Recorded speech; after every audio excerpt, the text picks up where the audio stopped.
విశ్వవిఖ్యాత నట సార్వభౌమ నందమూరి తారక రామారావు గారిని స్మరిస్తూ ఈరోజు జయంతి సందర్భంగా శతకోటి నివాళులర్పిస్తూ ప్రత్యేక పరిస్థితుల్లో మహానాడుని హైబ్రిడ్ మోడల్ నిర్వహిస్తున్నటువంటి ఈ మహానాడు వేదిక మీద మనందరి ఆరాధ్య దైవమైనటువంటి నారా చంద్రబాబు నాయుడు గారికి, కార్యనిర్వాహక అధ్యక్షుడు నారా లోకేష్ బాబు గారికి, జాతీయ రాష్ట్ర కమిటీలకు, పోలిట్ బ్యూరో సభ్యులకు, 175 నియోజకవర్గాలలో తెలుగుదేశం కుటుంబ సభ్యులకు అందరికీ కూడా పేరు పేరుగా శుభాకాంక్షలు, నమస్కారాలు తెలియజేస్తూ ఈరోజు అన్నదాతకు అండగా అంటూ చరిత్ర అదే రకంగా ప్రారంభం కావాల్సినటువంటి రోజుల నుంచి మన పసుపు జెండాలో ఉన్నటువంటి నాగలి యొక్క ప్రాముఖ్యతని, వాటిని వివరించేటువంటి అంశం మీద మాట్లాడడానికి అవకాశం కల్పించినందుకు మరొక్కసారి అధినాయకుడికి ధన్యవాదాలు తెలియజేస్తూ, ఈ నేల గుండె చప్పుడు రైతన్నని, అన్నం పెట్టే రైతుని దేవుడిగా చూసిన మహానేత విశ్వవిఖ్యాత నట సార్వభౌమ నందమూరి తారక రామారావు గారు.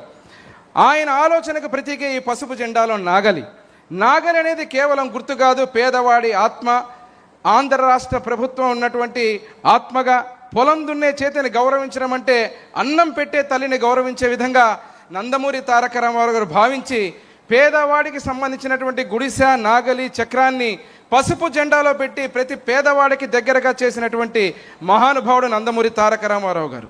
అదే రకంగా రైతంటే కేవలం ఓటు బ్యాంకు కాదు, రైతంటే ఈ రాష్ట్ర భవిష్యత్తును నమ్మే నాయకత్వంగా మన ముఖ్యమంత్రి వారు నారా చంద్రబాబు నాయుడు గారు రైతుల ఆత్మహత్యలే కాకుండా రైతుల ఆత్మవిశ్వాసాన్ని పెంచుతూ వ్యవసాయాన్ని పండుగ చేయాలనే ఉద్దేశంతో యువతకు మళ్ళీ తిరిగి వచ్చి ఆ రంగంలో వచ్చే విధంగా ప్రత్యేకమైనటువంటి కేవలం సబ్సిడీలు ఇస్తే సరిపోదని చెప్పి ఇక్కడ స్మార్ట్ అగ్రికల్చర్, సాంకేతికతగా నీటి నిర్వహణ, మార్కెట్ సదుపాయాలు, అదే రకంగా కిసాన్ డ్రోన్ యాప్, రైతు రిజిస్ట్రీ, ఈ పంట కార్యక్రమాలన్నీ ముందుకు తీసుకొచ్చి వ్యవసాయాన్ని లాభసాటిగా చేయాలని ముందుకు తీసుకున్నటువంటి దార్శనికత కలిగిన నాయకుడు మన ముఖ్యమంత్రి నారా చంద్రబాబు నాయుడు గారు.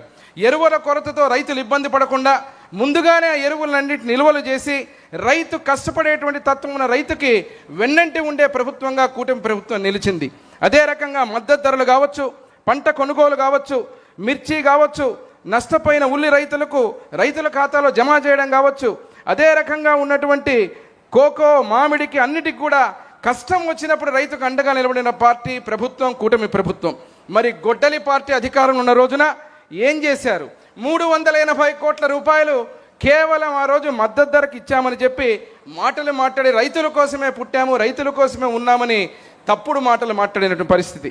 కూటమి ప్రభుత్వంలో ఈరోజు రైతులు వ్యవసాయం పట్ల ఉన్న చిత్తశుద్ధి 2024-20 నెలల్లోనే కేవలం మద్దతు ధర 1200 కోట్లు ఇచ్చిందంటే ఇది చిత్తశుద్ధి వ్యవసాయం రైతు పట్ల అని చెప్పి మహానువేదిక గర్వంగా తెలియజేస్తున్నాం.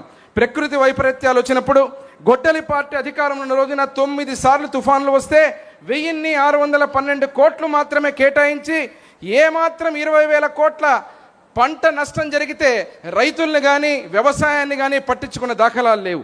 అదే రకంగా అన్నమయ్య ప్రాజెక్టు విపత్తు వస్తే 39 మంది ప్రాణాలు పోగొట్టుకుంటే ఆ యొక్క ప్రాజెక్టుకు కానీ కష్టానికి వచ్చినటువంటి రైతుల విషయంలో కానీ పట్టించుకున్న దాఖలాలు లేవు.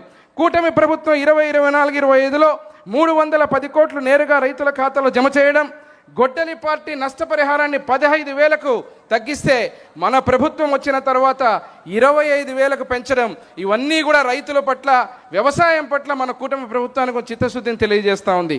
మరి నీటి నిర్వహణ, రాయలసీమ ప్రాంతం నుంచి వచ్చినటువంటి వ్యక్తిగా నేను ప్రతి నీటి బొట్టుకు ఇబ్బంది పడేటువంటి పరిస్థితులు ఉన్న ప్రాంతంలో ప్రతి ఒక్క నీటి చుక్కకు అక్కడ ఉన్నటువంటి ప్రాంత పరిస్థితులు ఇప్పుడే నరేంద్ర అన్నగారు చెప్పారు. పగిలినటువంటి బూడి భీములు, అదే రకంగా ఆకాశం వైపు చూసే రైతు కళ్ళీళ్ళలో కన్నీరు, పగుళ్ళు నీరిన ఎండిపోయిన బావులున్న కొన్ని పరిస్థితి. అలాంటి గడ్డ మీద జలాలని ప్రతి ఎకరాకు నీళ్ళు ఇవ్వాలనే ఆలోచనతో ముందుకు పోయిన పార్టీ తెలుగుదేశం పార్టీ. తెలుగు గంగ కేవలం నీళ్లు తీసుకురాలేదు, ప్రతి ఒక్క రైతు కుటుంబంలో ఆనందాన్ని మొలకెత్తించింది, చిరునవ్వులు చిగురించింది. గాలేరు నగరి కేవలం కాలువ కాదు, అది రైతన్న ఆశల ప్రవాహం. హంద్రీనీవా కేవలం ఒక ప్రాజెక్టు కాదు, అవి ఎండిన రాయలసీమ గుండెల్లో చేరిన జీవనాడి అని తెలియజేస్తున్నాం. ఎవరో మ్యాప్ మీద గీతలకు ఇస్తే వచ్చిన ప్రాజెక్టులు కాదు, రైతులు ప్రతి ఒక్కరు కూడా ఎన్నో ఏళ్లుగా వారి కన్నీళ్లతోటి చారిత్రాత్మకంగా ఆశగా ఎదురు చూసిన ప్రాజెక్టులు. ఈరోజు కుప్పం వరకు కృష్ణా జలాలు తీసుకురావడం అంటే అది కేవలం ఇంజనీరింగ్ కాదు, అది రాయలసీమ రైతులకు సాగు మరియు రాయలసీమ ప్రజల దాహానికి చంద్రబాబు నాయుడు గారు ఇచ్చినటువంటి సమాధానం అని చెప్పి గర్వంగా ఈ మహానాడు వేదికగా తెలియజేస్తున్నాం. అదే రకంగా పట్టిసీమ ద్వారా నదుల అనుసంధానం చేసి గోదావరి కృష్ణ అనుసంధానాన్ని రికార్డు సమయంలో పూర్తి చేసి అక్కడ ఉన్నటువంటి కృష్ణా జలాలని మన ప్రాంతానికి తీసుకొచ్చినటువంటి రాయలసీమకి తెచ్చి 52 టీఎంసీ రికార్డు సమయంలో ఇచ్చినటువంటి పరిస్థితి మన యువగల రథసారథి.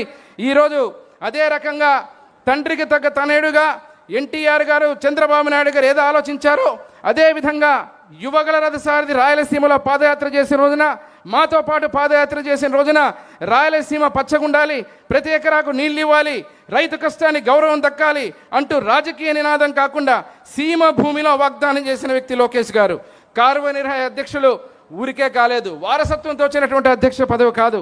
అందని ద్రాక్ష పండుగ ఉన్నటువంటి మంగళగిరిలో తిరుగులేని మెజారిటీతో విజయ దుందుబి సాధించి, అదే రకంగా గొడ్డలి పార్టీ అనేక అవమానాలని అనేక ఇబ్బందులు కలిగించి నిలబడిన స్టూలు దగ్గర నుంచి ముందుకు పోయేటువంటి దారిలో అనేక కేసులు పెట్టి ఇబ్బంది పెట్టిన 3132 కిలోమీటర్ 226 రోజులు తిరుగులేని విధంగా అన్ని నియోజకవర్గాల్లో తిరిగి మాలాంటి శాసనసభ్యుల్ని అందరినీ గెలిపించుకొని ఈరోజు ప్రభుత్వంలో పాలు పంచుకునే విధంగా స్థాపించే విధంగా ముందుకు తీసిపోయిన వ్యక్తి, కార్యకర్త అధినేత అంటూ కష్టం వస్తే నందమూరి తారక రామారావు తాతగారు ఆత్మగౌరవం అంటే, తండ్రి ఆత్మవిశ్వాసం అంటే ప్రతి కార్యకర్తకు ఆర్థికంగా ఆదుకొని నేను ఆత్మ బలానికి నిదర్శనం అని చెప్పిన వ్యక్తి.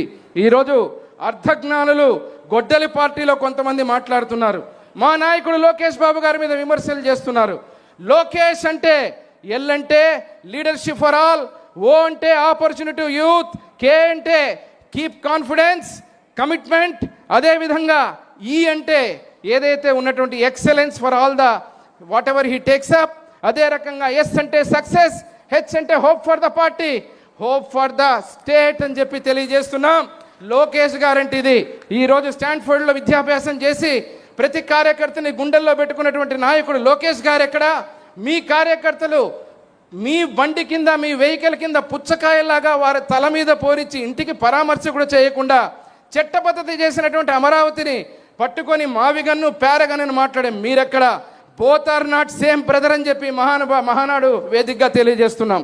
అదే రకంగా ముగింపులో ఈరోజు రాయలసీమకు సంబంధించి రాయలసీమ డిక్లరేషన్లో నారా లోకేష్ బాబు గారు ఆ రోజు చెప్పినటువంటి రాయలసీమ ప్రకాశం జిల్లా హార్టికల్చర్ పూర్వోదయం కింద 1,00,000 కోట్ల పెట్టుబడి, అదేవిధంగా నాడు పటేల్ పట్వారీ వ్యవస్థను రద్దు చేసి రైతులకు ఆత్మగౌరవం కల్పించినటువంటి వ్యక్తిగా నందమూరి తారక రామారావు గారు అయితే ఆ ఆశయాలను కొనసాగిస్తూ ఆధునిక సాంకేతిక వ్యవసాయాన్ని లాభసాటిగా ముందుకు తీసుకెళ్లిన వ్యక్తిగా చంద్రబాబు నాయుడు గారు అయితే అన్ని ప్రాంతాల్లో పరిశ్రమలని, సాగుని, ప్రకృతి సేద్యాన్ని పర్యవేక్షిస్తూ యువకులని ప్రోత్సహిస్తున్నటువంటి ఈ తరం నాయకుడు మా లోకేష్ బాబు గారిని గర్వంగా తెలియజేస్తూ, రైతు కష్టాన్ని తన కష్టంగా భావిస్తూ అన్నదాతకు అండగా నిలబడేందుకు టీడీపీ పార్టీ, తెలుగుదేశం పార్టీ కట్టుబడి ఉందని, ఈ 3 తరాల రైతు వ్యవసాయంతో ఉన్నది మామూలు బంధం కాదు, పేగు బంధం అని తెలియజేస్తూ ఈ తీర్మానాన్ని బలపరచవలసిందిగా కోరుతూ వేదిక మీద ఉన్నటువంటి అదే రకంగా తెలుగుదేశం కుటుంబ సభ్యులందరూ కూడా రాష్ట్రంలో ఉన్న వాళ్ళందరూ కూడా ఈ తీర్మానాన్ని బలపరచేందుకు కోరుతూ సెలవు తీసుకుంటాం. ఎన్టీఆర్ అమర్ రహే. నారా చంద్రబాబు గారి నాయకత్వం వర్ధిల్లాలి. నారా చంద్రబాబు గారి నాయకత్వం వర్ధిల్లాలి. నారా లోకేష్ బాబు గారి నాయకత్వం వర్ధిల్లాలి. జై తెలుగుదేశం. జై తెలుగుదేశం.